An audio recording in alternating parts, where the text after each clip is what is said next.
내가 누려왔던 모든 것들이, 내가 지나왔던 모든 시간이, 내가 걸어왔던 모든 순간이 당연한 것 아니라 은혜였소.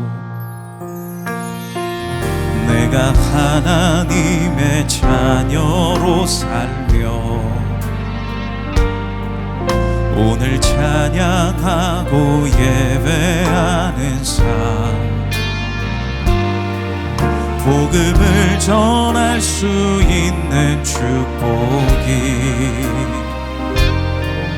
당연한 것 아니라 은혜였소. 모든 것이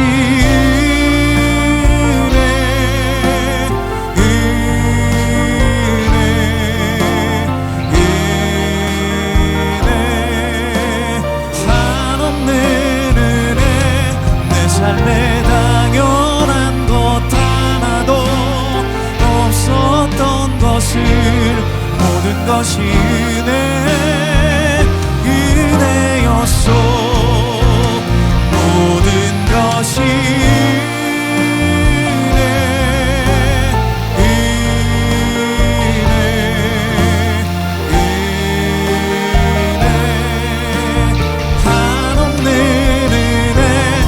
삶에 당연한 것 하나도 없었던 것을, 모든 것이 은혜였소.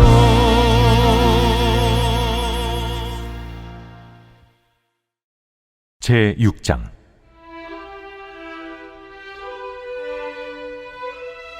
너희는 여호와의 말씀을 들을지어다. 너는 일어나서 산을 향하여 변론하여 작은 산들이 내 목소리를 듣게 하라 하셨나니, 너희 산들과 땅의 견고한 지대들아, 너희는 여호와의 변론을 들으라. 여호와께서 자기 백성과 변론하시며 이스라엘과 변론하실 것이라. 이르시기를, 내 백성아, 내가 무엇을 네게 행하였으며 무슨 일로 너를 괴롭게 하였느냐? 너는 내게 증언하라. 내가 너를 애굽 땅에서 인도해내어 종노릇하는 집에서 속량하였고 모세와 아론과 미리암을 내 앞에 보냈느니라. 내 백성아, 너는 모압 왕 발락이 꾀한 것과 부올의 아들 발람이 그에게 대답한 것을 기억하며 시딤에서부터 길갈까지 이를 기억하라. 그리하면 나 여호와가 공의롭게 행한 일을 알리라. 하실 것이니라. 내가 무엇을 가지고 여호와 앞에 나아가며 높으신 하나님께 경배할까? 내가 번제물로 1년 된 송아지를 가지고 그 앞에 나아갈까? 여호와께서 천천의 순양이라 만만의 강물 같은 기름을 기뻐하실까? 내 허물을 위하여 내 맏아들을, 내 영혼의 죄로 말미암아 내 몸의 열매를 드릴까? 사람아, 주께서 선한 것이 무엇임을 내게 보이셨나니, 여호와께서 내게 구하시는 것은 오직 정의를 행하며 인자를 사랑하며 겸손하게 내 하나님과 함께 행하는 것이 아니냐. 여호와께서 성읍을 향하여 외쳐 부르시나니 지혜는 주의 이름을 경외함이니라. 너희는 내가 예비되었나니 그것을 정하신 이가 누구인지 들을지니라. 악인의 집에 아직도 불의한 재물이 있느냐? 축소시킨 가증한 에바가 있느냐? 내가 만일 부정한 저울을 썼거나 주머니에 거짓 저울 줄을 두었으면 깨끗하겠느냐? 그 부자들은 강포가 가득하였고 그 주민들은 거짓을 말하니 그 혀가 입에서 거짓되도다. 그러므로 나도 너를 쳐서 병들게 하였으며 네 죄로 말미암아 너를 황폐하게 하였나니 내가 먹어도 배부르지 못하고 항상 속이 빌 것이며 내가 감추어도 보존되지 못하겠고 보존된 것은 내가 칼에 붙일 것이며 내가 씨를 뿌려도 추수하지 못할 것이며 감람 열매를 밟아도 기름을 네 몸에 바르지 못할 것이며 포도를 밟아도 술을 마시지 못하리라.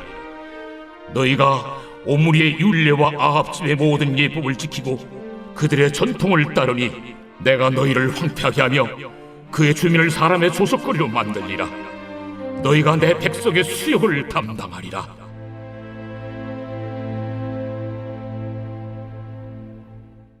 오늘 예배 자리에 나오신 모든 성도님들을 주님의 이름으로 환영하고 축복합니다. 오늘 우리가 함께 읽은 미가 6장 1절부터 16절 말씀을 통해 오늘 우리에게 들려주는 미가의 메시지라는 제목으로 하나님이 주시는 말씀의 은혜를 함께 받고자 합니다. 장승권 목사님이라는 분이 계십니다. 이분이 쓰신 책 중에 이런 제목의 책이 있습니다. 그 책 제목이 뭐냐면 바로 불편한 은혜입니다. 책을 보면 이런 짧은 대화가 소개되어 있었습니다. 어느 날 권사님 한 분이 목사님을 향해 이렇게 말씀하셨다고 합니다. 목사님 설교를 들으면 마음이 불편해요. 그런데 곰곰이 말씀을 되새겨보면 은혜가 돼요. 그 말을 들은 목사님이 이렇게 답을 하셨다고 합니다. 그렇죠, 권사님. 은혜는 편안함도 있지만 불편함이 진정 은혜의 시작이에요. 이 짧은 대화를 소개하면서 그렇게 말씀하신 이유에 대해 이렇게 설명을 하셨습니다. 정말 은혜 중에 은혜는 하나님의 말씀을 들을 때 내 마음에 그 말씀이 강력하게 부딪혀와서 내 본성과 내 자아가 말씀 앞에 깨질 때, 즉 불편함을 느끼는 것이 아닐까요? 저 여러분은 어떠합니까?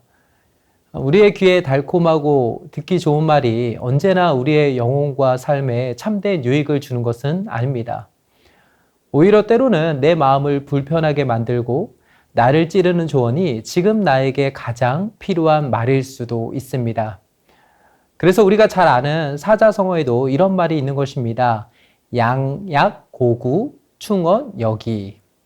이게 무슨 말이냐면 좋은 약은 입에 쓰고 바른 말은 귀에는 거슬리지만 행동에는 이롭다는 것입니다.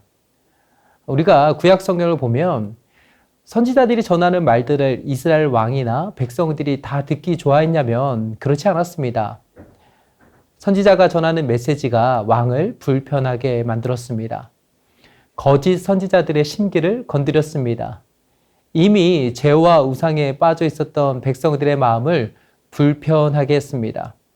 그래서 그들이 어떻게 했습니까? 귀를 막았습니다. 듣지 않았습니다.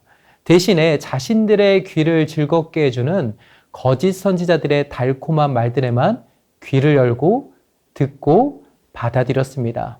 그러나 여러분, 결국 누구의 말이 맞았습니까? 당장 듣기에는 불편하고 아팠지만 참된 선지자들이 전해주는 그 하나님의 말씀만이 그들을 살리는 생명의 말씀이었습니다. 이런 맥락에서 오늘 미가 선지자를 통해 들려주시는 하나님의 말씀도 한번 보세요. 1절 말씀은 이렇게 시작합니다. 너희는 여호와의 말씀을 들을지어다. 공동 번역 성경으로 이 구절을 보니까 이렇게 번역하고 있습니다. 잘 들어라. 하나님께서 말씀하신다. 계속해서 9절도 한번 보세요. 여호와께서 성읍을 향하여 외쳐 부르시나니 지혜는 주의 이름을 경외함이니라. 너희는 매가 예비되었나니 그것을 정하신 이가 누구인지 들을지니라. 지금 선지자가 무엇을 말하고 있습니까? 하나님께서 예루살렘 성읍을 향해 외치시는 소리를 들으라는 것입니다. 하나님께서 매를 들고 계십니다.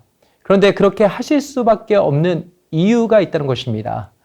그 이유를 말해줄 테니 회피하지 말고 엄중히 들으라고 지금 선지자를 통해 하나님께서 말씀하고 있는 것입니다. 주 안에 사랑하는 여러분, 우리가 말씀 앞에 설 때 때로 불편함 속에 담긴 은혜가 있습니다. 말씀 앞에서 우리는 진중해져야 합니다. 말씀을 통해 우리의 마음의 벽을 뚫고 찾아오시는 하나님을 우리는 만나야 합니다. 그럴 때 우리는 말씀으로 우리를 치유하시고 회복시키실 뿐만 아니라 우리를 온전한 삶으로 이끄시는 하나님의 인도하심을 경험하게 될 줄로 믿습니다. 이제 올 한 해도 어느새 종착점을 향해 달려가고 있습니다. 한 해를 마무리하고 새로운 한 해를 맞이하기 위해 준비하는 이때 우리에게 필요한 것은 바로 듣는 것입니다. 말씀을 통해 우리에게 주시는 하나님의 메시지를 듣는 것입니다. 저 여러분 모두가 말씀으로 한 해를 마무리하고 말씀으로 한 해를 새롭게 시작하는 은혜가 있게 되길 주님의 이름으로 축복합니다. 그렇다면 오늘 미가 선지자를 통해 우리에게 들려주시는 하나님의 메시지는 무엇일까요? 저는 오늘 본문 말씀을 중심으로 두 가지 메시지를 함께 살펴보려고 합니다. 먼저 첫 번째는 하나님은 우리에게 무거운 짐이 아니라 은혜임을 기억하라입니다. 오늘 본문을 가만히 들여다보면 아주 엄숙하고 긴장감이 감도는 법정 재판의 형식을 취하고 있습니다. 이런 형식은 선지자들이 주로 즐겨 사용했던 방식이었습니다. 여기서 원고는 하나님이고 피고는 이스라엘 백성입니다. 그리고 2절을 보면 산들과 땅의 견고한 진들이 이 재판의 증인이자 배심원으로 소환되었습니다. 이제 3절부터 5절까지를 보면 하나님께서 먼저 이스라엘 백성들에게 일침을 가하십니다. 특히 3절을 메시지 성경으로 보니까 이렇게 표현하고 있습니다. 내 백성들아, 내가 너희에게 무엇을 하였느냐? 어째서 내가 너희에게 무거운 짐이 되었는지 대답하라. 지금 하나님께서 무엇을 묻고 계셨습니까? 내가 너희를 그토록 힘들게 하고 괴롭게 했냐는 것입니다. 내가 너희의 짐이냐고 물어보고 계신 것입니다. 이 말씀을 미루어 보면 당시 이스라엘 백성들이 하나님을 어떻게 생각하고 있었는지를 짐작해 볼 수 있습니다. 그들은 하나님을 무거운 짐처럼 여기고 있었습니다. 하지만 여러분, 사실 이것은 말도 안 되는 오해입니다. 이스라엘 백성들이 과거 애굽의 노예로 있었을 때를 떠올려 보세요. 그때 애굽 사람들은 이스라엘 백성들에게 고된 노동을 시켰습니다. 그들의 어깨에 감당할 수 없는 더 크고 무거운 짐을 올려놓았습니다. 그것이야말로 진짜 극심한 고통이자 괴로움이었습니다. 그래서 그들은 하나님께 부르짖었습니다. 그러자 하나님께서 그들의 고통 소리를 들으시고 어떻게 해주셨습니까? 그들의 어깨에 짊어지고 있던 무거운 짐을 벗겨주셨습니다. 애굽의 노예 생활에서 건져주셨습니다. 이것이 출애굽 사건입니다. 하나님은 언제나 이스라엘 백성들을 위해 일하셨습니다. 사실 하나님의 입장에서 한번 냉정하게 생각해 본다면 이스라엘 백성들이 가나안 땅에 들어가는 것이 하나님께 무슨 엄청난 이득을 가져다 주는 것입니까? 그렇지 않았습니다. 가나안 땅에 들어가는 것이 누구에게 좋은 것이었냐면 바로 이스라엘 백성들에게 좋은 것이었습니다. 하나님의 방식은 늘 이러했습니다. 하나님은 항상 그들에게 은혜를 베풀어 주셨습니다. 그들이 범죄하고 하나님을 떠나도 다시 찾아주셨고 다시 회복시켜 주셨습니다. 4절과 5절은 바로 그 은혜의 역사에 대한 기록을 다시 수면 위로 꺼내 보여주고 있는 것입니다. 하지만 이스라엘 백성들은 어떠했습니까? 조금만 힘들고 조금만 어려우면 모든 문제의 원인과 책임을 하나님께 떠넘겼습니다. 자신들의 불순종과 잘못은 하나도 떠올리지 않았습니다. 하나님이 베푸신 은혜에 대한 감사의 마음과 감격스러운 고백은 온데간데 없이 다 사라져버린 채 남은 것은 불평과 원망뿐이었습니다. 이런 이스라엘 백성들을 향해 하나님께서 뭐라고 말씀하고 계신 것입니까? 받은 은혜를 기억하라는 것입니다. 이것은 그저 과거의 어떤 사건을 떠올려 보면 좋겠다라는 정도로 말씀하신 것이 아닙니다. 은혜를 회복하라는 것입니다. 은혜가 우리 안에 회복되면 관계가 회복됩니다. 관계가 회복되면 하나님이 하시는 모든 일들이 다시 새롭게 보이기 시작하는 것입니다. 저 안에 사랑하는 여러분, 저와 여러분은 어떠합니까? 하나님이 저와 여러분에게 있어서 지금 무거운 짐으로 여겨지십니까? 예전과 다르게 하나님과의 관계가 사뭇 불편하고 어색하며 하나님과 보내는 시간이 괴롭게 느껴지십니까? 그렇다면 오늘 우리는 회복해야 합니다. 무엇을 회복해야 합니까? 받은 은혜를 떠올리며 은혜로 우리의 마음과 삶을 채워 넣어야 합니다. 불평은 잊어버린 은혜에서 나오지만 감사는 기억된 은혜에서 나옵니다. 2025년을 마무리하는 이 시간, 내 마음대로 해석했던 섭섭함을 다 내려놓길 원합니다. 그리고 나를 살리시고 인도하신 에베네셀의 은혜만을 꽉 붙드시길 소망합니다. 그럴 때 그 은혜가 우리를 다시 살리게 될 줄로 믿습니다. 그런가 하면 두 번째로 하나님이 진짜 우리에게 무엇을 원하시는지 제대로 알고 행하라는 것입니다. 이제 6절에서 이스라엘 백성 중에 대표 자격으로 한 명이 나옵니다. 그는 이렇게 말합니다. 내가 무엇을 가지고 가야 하나님이 기뻐하실까라며 질문하게 됩니다. 그러면서 자기 나름대로 뭔가 그럴듯해 보이는 제안을 하게 됩니다. 번제물로 1년 된 송아지를 말합니다. 1000의 양이나 만만의 강물 같은 기름을 말합니다. 자신의 허물을 위하여 맏아들까지 바쳐야 하는지에 대해 이야기를 합니다. 다시 말해 하나님을 만족해 하기 위해서 도대체 우리가 뭘 어떻게 해야 하냐고 물어보는 것입니다. 얼마만큼의 제물을 드려야지만 하나님께서 흡족하다고 여기시겠냐는 것입니다. 지금 여기에서도 보면 하나님과의 관계에 있어서 그저 하나님을 거래 대상 정도로 여기는 그들의 얄팍한 모습을 볼 수 있습니다. 그러나 우리 하나님은 많은 재물이 필요하신 분이 아니십니다. 우리가 하나님을 위해 뭔가 공덕을 쌓아 올리면 그러한 노력과 수고와 헌신에 걸맞는 보상으로 하나님이 우리에게 뭔가를 주시는 그런 분이 아니십니다. 오늘 8절에서 하나님은 분명하게 자신이 원하시는 것이 무엇인지를 이렇게 말씀해 주셨습니다. 사람아, 주께서 선한 것이 무엇임을 내게 보이셨나니 여호와께서 내게 구하시는 것은 오직 정의를 행하며 인자를 사랑하며 겸손하게 내 하나님과 함께 행하는 것이 아니냐. 하나님께서 진짜 원하시는 것은 무엇이었습니까? 그것은 바로 정의를 행하고 인자를 사랑하며 겸손하게 하나님과 동행하는 것이었습니다. 특히 여기서 겸손하게라고 말할 때 이것을 원문으로 보면 지혜롭게, 신중하게라는 뜻도 담겨 있습니다. 하나님은 우리가 혼자 치열한 삶의 현장에서 버텨가며 공의를 행하고 하나님을 사랑하며 이웃을 사랑하라고 말씀하지 않으셨습니다. 신앙이란 박스 안에 또 다른 종교적인 무거운 짐을 넣어서 우리에게 그것을 들고 힘겹게 삶을 살아내라는 것이 아닙니다. 오늘 8절 말씀의 키워드는 맨 뒷부분에 있습니다. 내 하나님과 함께 행하라는 것입니다. 삶의 자리에서 하나님이 원하시는 삶을 살아간다는 것은 생각보다 쉽지만은 않습니다. 그러나 그럴 때 우리는 하나님의 손을 꽉 붙잡아야 합니다. 그분의 손을 꽉 잡고 하나님이 기뻐하시는 그 길을 향해 계속 또다시 걸어가야 합니다. 올 한 해도 여기까지 오시느라 너무 고생 많으셨습니다. 2026년에도 변함없이 주님이 가르쳐 주신 그 길을 향해 계속 걸어가며 하나님이 정말 기뻐하시는 복된 삶을 살아가시는 저와 여러분 모두가 되시길 주님의 이름으로 축복합니다. 기도하겠습니다. 첫째, 주님, 달콤한 위로보다 영혼을 깨우는 거룩한 찔림 앞에 아멘하게 하시고 오직 말씀으로 이 한 해를 온전히 매듭짓게 하소서.